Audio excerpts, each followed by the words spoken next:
Welcome to the history. Welcome to the culture.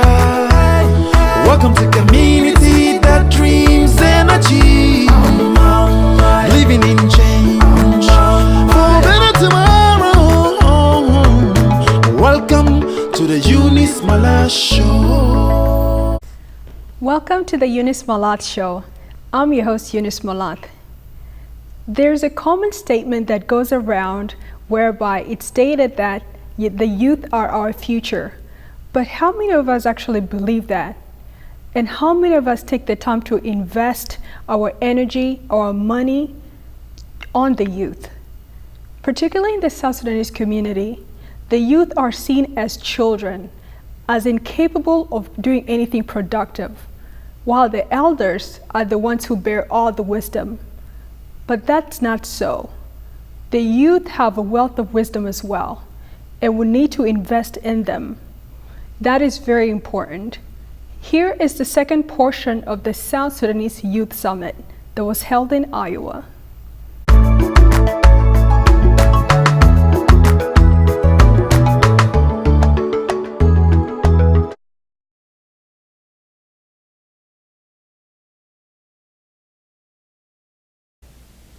Hi, my name is Esther Mabior, and I'm from Des Moines, Iowa.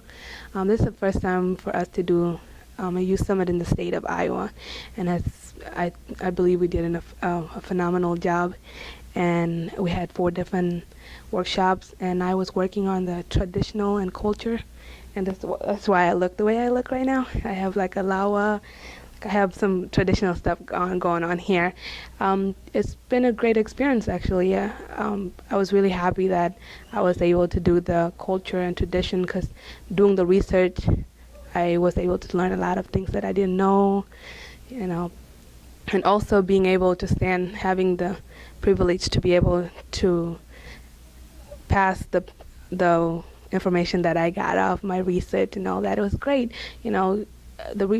One of the main reasons why we did this, chose the culture and tradition, is because we felt that some of our young people, like us youth, the South Sudanese youth, we are starting to lose that, our values and beliefs, and some of the important things that could shape who we are as people. I mean, not that you have to. We live in America, of course. Most of us are modernized and very civilized, but at the same time, being able to have that culture and tradition parts in us is very important, because most of us will not live here forever. Some I will go back home someday. So it was great. We had fun. A lot of people enjoyed it. So it was great. Thank you.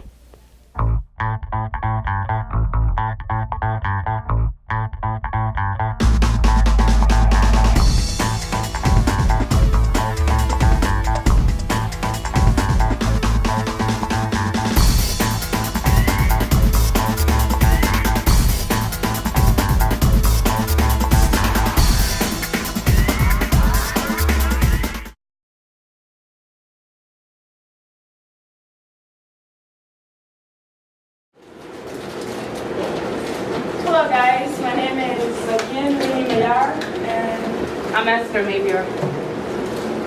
today our workshop is on building cultural confidence within the South Sudanese community. Just a little background information about our country, South Sudan. We received our independence on July 9th, 2011 as part of the peace treaty called the Comprehensive Peace Agreement that was signed between John Garang and Omar al-Bashir. South Sudan is one of the most culturally diverse countries in Africa. There are more than 60 ethnic groups, 60 plus. South Sudan is also diverse in languages, so almost every single ethnic group has its own language or dialect. And I believe, to be exact, I think there are 64 tribes, and so there are about 64 different languages in South Sudan. Yeah, and then each ethnic group has its own unique system of social structure, for example, livelihoods, culture, traditions, and a sense of identity. Oh, I got it.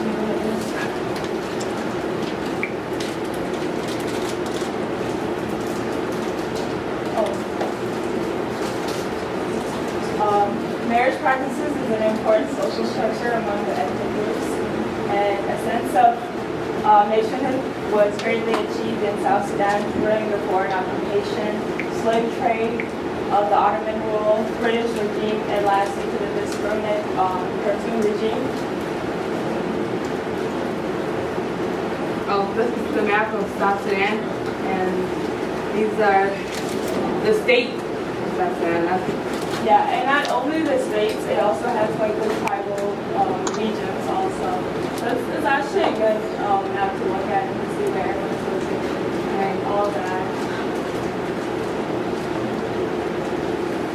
Okay, since we have like 64 different tribes, kind of chose some of the things that we have in common, some of the practices and some of the beliefs, some of the stuff that all the 64 tribes have in common. And one of the things, the beliefs, like many other African countries, South Sudanese tribes kind of practice traditional African beliefs, such as, one of the most significant ones being the sacrifice to the spirit. So like back then, a story that I heard from an elderly person in the community, like Zande tribe. I don't know how many of you guys know Zande.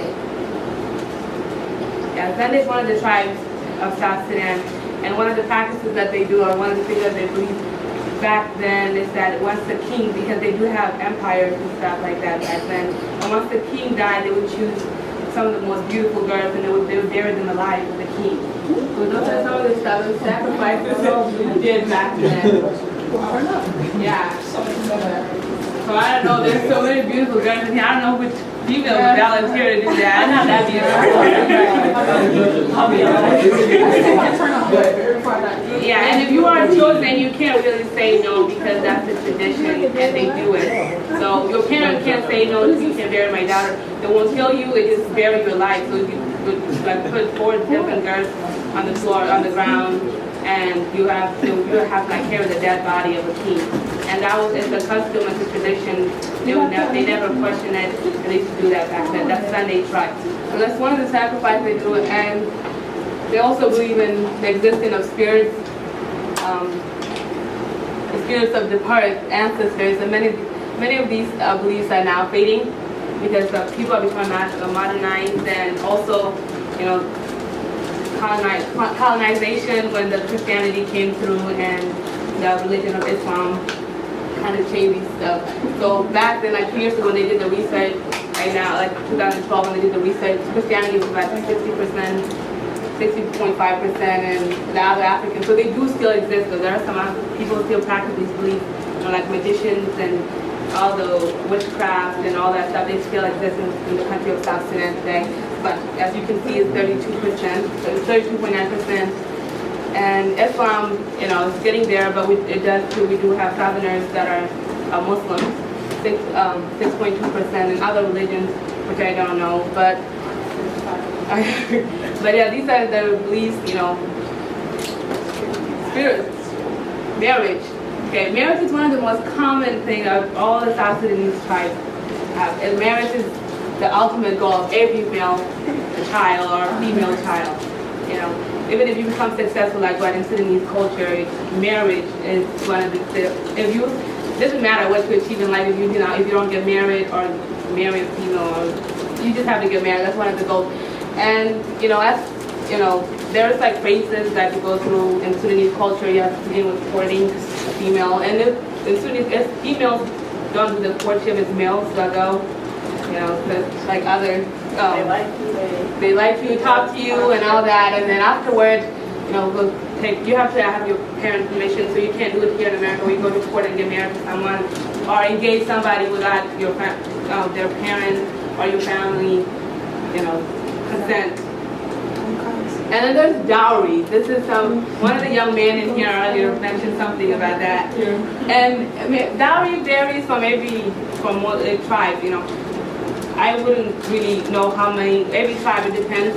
So how many cows, and there's cattle, people do cows, cattle. And I think there's some tribes that do pigs too, and cash, within, how many do you think a female is worth in the Sudanese culture? How many cows? Yeah,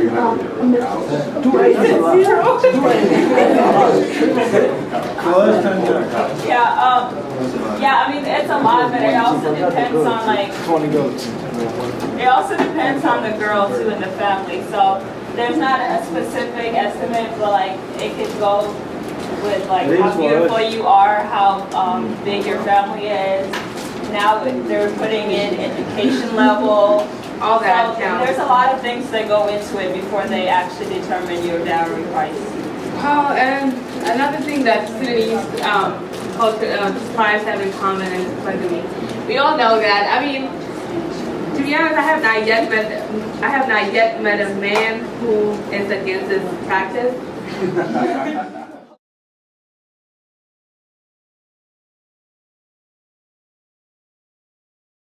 I want you to say your name, your full name.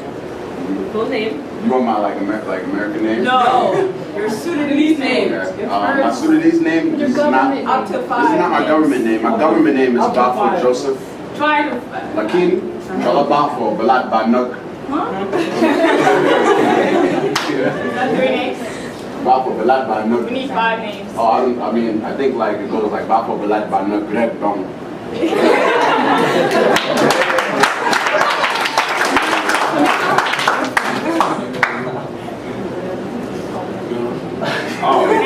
You next. Well, my name is Kulda.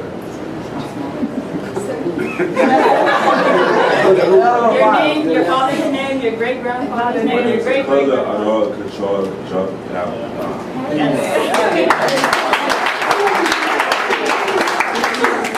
My name is B. Dewaniak, the Uyghur.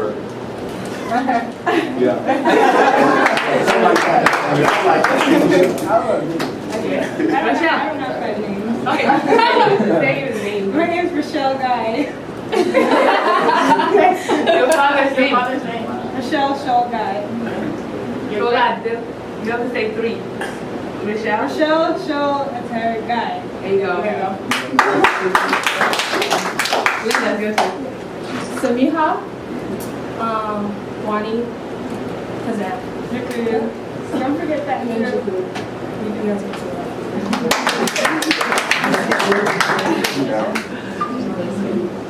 Well, the reason we have you guys up here and saying your full names is because, you know, sometimes we have problems, like some of us are going through identity crisis, we don't know who we are, and part of it too is like with Sudanese naming is part of, it's a huge thing in Sudanese culture. Names are very important. That's how we identify ourselves, like when you, what was your name again? No, not the kid, you. Akoda.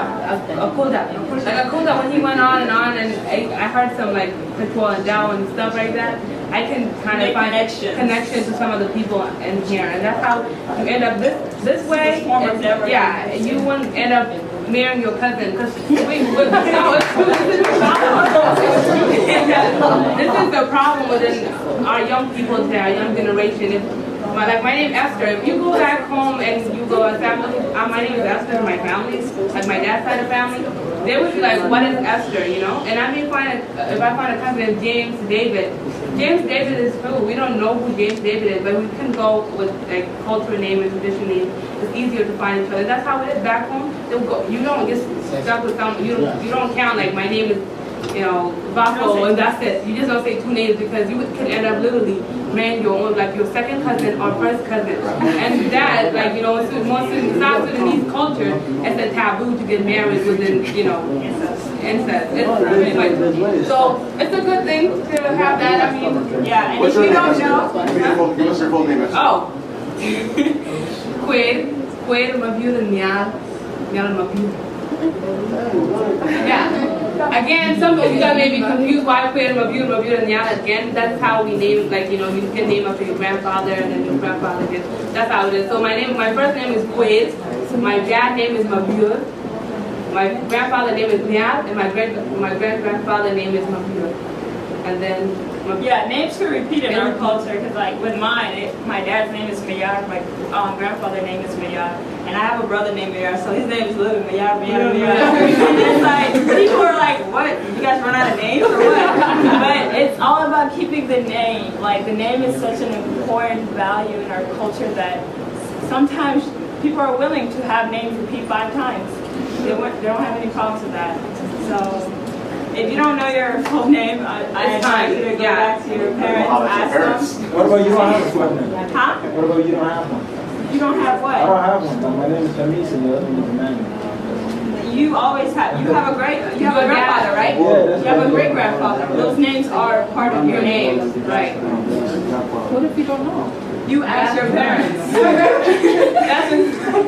So hopefully one of the lessons is learned today here is you guys go out, ask your parents or family members, you know, about your names. Because if you go back home, I know most of you guys are planning on going back to South Sudan one day. And if you want to identify yourself, if you don't want to end up marrying your cousin or stuff like that, it is important to know these stuff. And thank you all.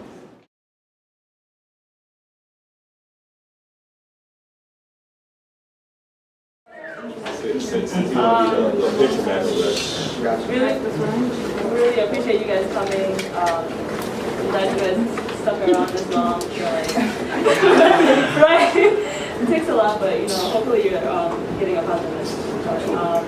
My name is Achille. I'm from Chicago. Go to the University of Illinois at Chicago, and I'm a poli science major. You're what major? Poli science. Political science.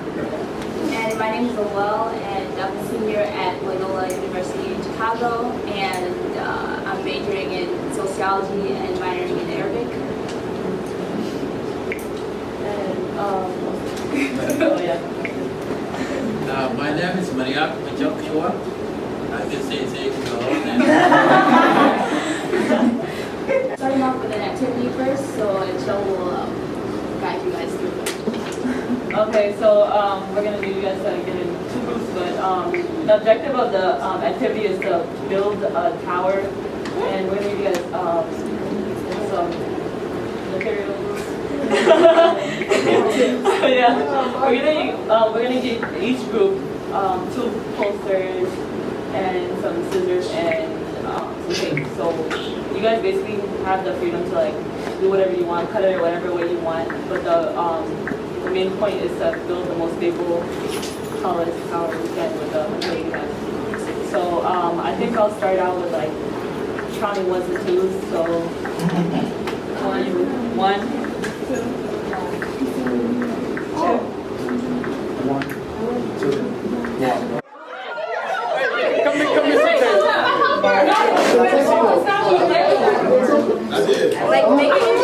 We lost.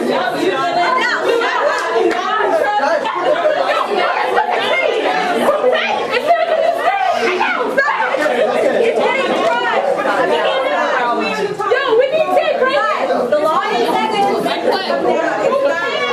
it's gonna take over. I think we got it.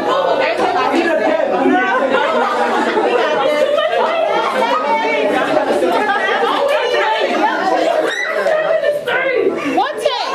What is it? We lost. No, we didn't.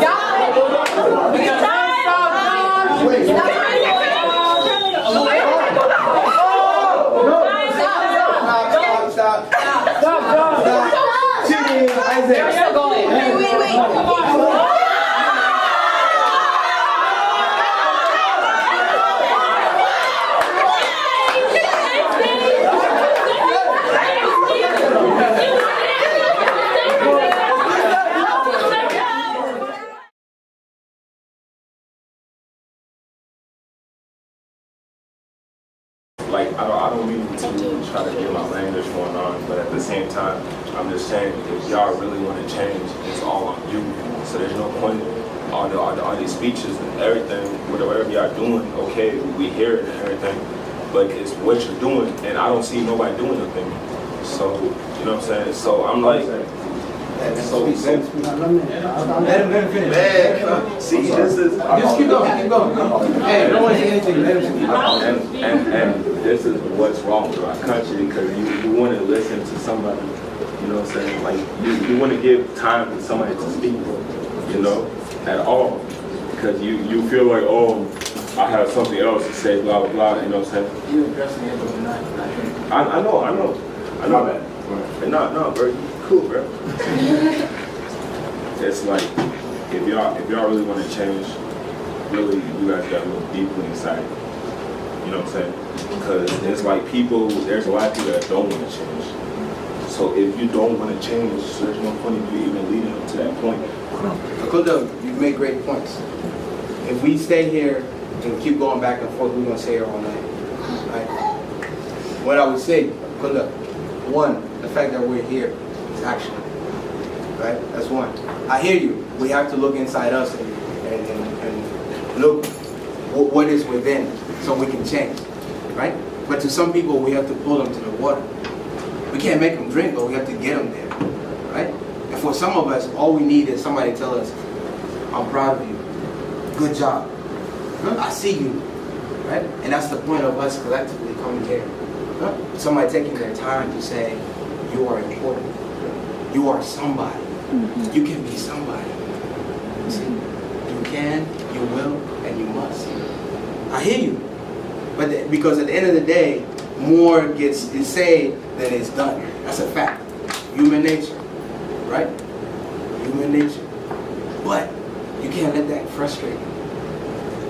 You can't let that smile. Come in here, bless the room with your smile, with your presence, with your personality. See? The kids next to you, they want to come to you. And tomorrow, that's going to be the same thing. Use your gifts to do that. Work on yourself. See? Because what you want is excellence, which is great. Right?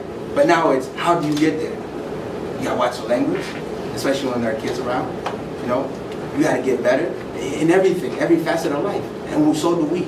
It's everyone, myself included. Right? And the point of us coming here to talk about this, we didn't have to do this at all. But the fact that we're doing it, people are looking at different things. We think they're important.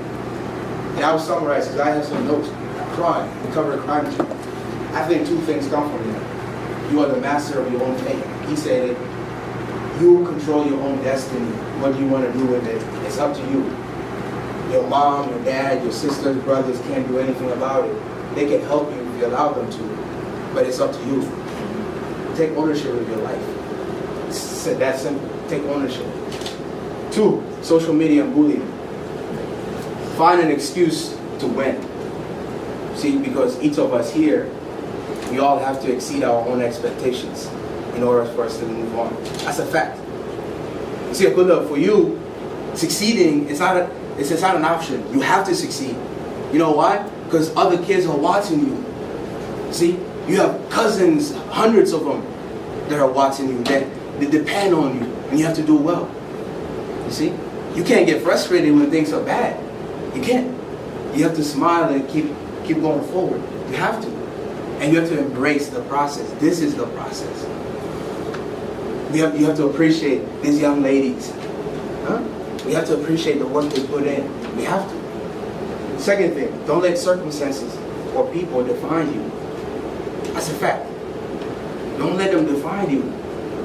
Don't let, not even your mom or dad, when they tell you cannot do something, don't listen to them. Because who are they? Most of the time, we're time travelers. Winnie, I think this is how you want to go to Hawaii. I have the hotel, I have the ticket booked, everything. I never been to Hawaii. Take pictures, come back. We never been. How can I tell you where to go when I never been myself? My life is not yours. Your life is not mine. How can I tell you? You see, so don't let other people or circumstances define you. I think that's the point of us here. That's the point. The other thing, culture. You are a son or daughter of kings and queens. Fact. Amen. That's a fact. Your dad, or grandfather, dad, right? When you go to, it's a you know why? Because the white men, the colonizers, put him in power because they thought he was worthy of leadership. There are people that call him Uncle Mido, they call him Uncle, right? They're not related to him. You know why? Because he lived his life to the best of his ability. He lived his life for others. That's the point. This is it. This is it. We hear you. And that's the challenge to everyone. Everyone. Young, older. I challenge all of you to be the royalty that you are. You're all royalty to me. You are. Everybody here is royalty. Act like royalty. Be royal. In everything you do, how you walk, how you talk, how you dress, how you do everything. Be royal. If somebody thinks they feel some type of way because you're Sudanese or because you're black, it's up to them. That's their failure to see beauty. That's their failure to see royalty, because you are royalty. Hi, my name is Achille, and the topic that I worked on today was tribalism and its effects on our community. And I felt like it was an important topic to talk about because it's really taboo and it's kind of like sensitive when it comes to our community. So it was kind of good to talk with the youth about how they feel and how we could break tribalistic views and potentially better our nation as a whole, pretty much, by doing that. And I think that it went really well, especially in terms of like the team building activities, because I feel like people really got involved and told us their input and told us how they felt, and I felt like the conversations were very productive. Hello, my name is Akur Bokwaninaga, and today my workshop was basically about social media and bullying, and I feel like it was very important that we educated everyone and kind of discussed it with everyone because it's an issue that we have in our community, and it's kind of a way we can, unite each other instead of coming at each other disrespectfully. We can come together, and as soon as we come together here, we can help our country, South Sudan, come together, and it can create peace.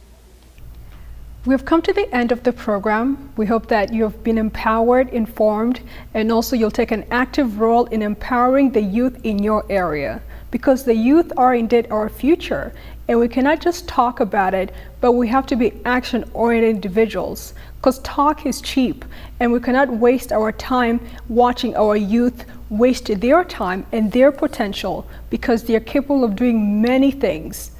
So we look forward to having you join us next week at the Eunice Malath Show. Thank you for watching the program.